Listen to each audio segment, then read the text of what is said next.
I am not really interested in music or music history or the music scene.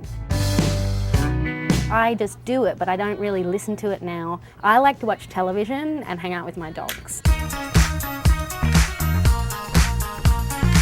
I always sang as a kid, like in the shower and like walking to the bus stop and stuff. I enjoyed singing, but I never thought I was going to be a singer.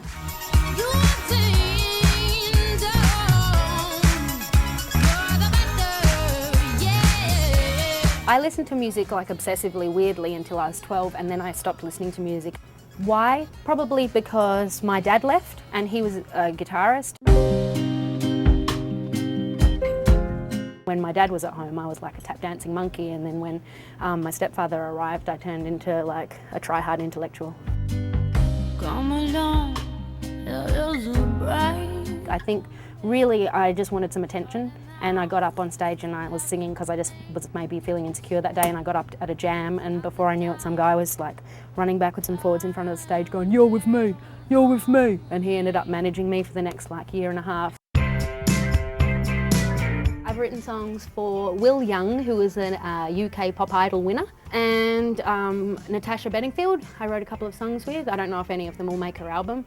I wrote a bunch of songs for Shakira and she didn't go for any of them. You got me pushing imaginary buttons up away from the lover. Christina Aguilera, I wrote 4 songs for her next album and 1 for her next movie. I mean, she's an astonishing singer and she's smart as My new album is called We Are Born.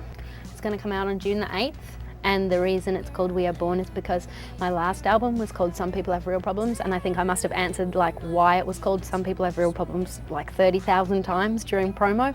So this time like we made a specific effort to avoid that kind of thing happening, so we just called it the first sentence of the first song on the album.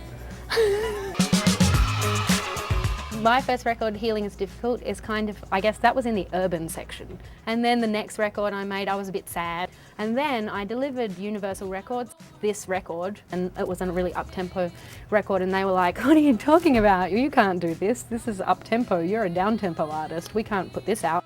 I said I was stubborn, and I said, "Well, this is what I'm delivering." And they said, "Well, you're dropped."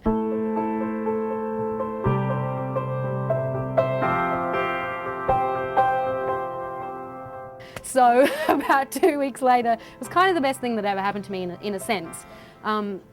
2 weeks later, they used Breathe Me in the last episode of 6 Feet Under, and that sort of changed, that resuscitated my dying solo career. Ouch, I have lost myself again. You know, like when I meet people on the aeroplane, sometimes I lie and say like I'm a makeup artist or a funeral director, and other times like, "Did you ever watch 6 Feet Under?" It was in the final episode, and then they go, "Oh my God, I love that show, I know that song." And so yeah, I don't think that people really know that it's me that's singing it, and it's fine, you know, as long as I can make enough mad wong to feed the dogs, I don't really care.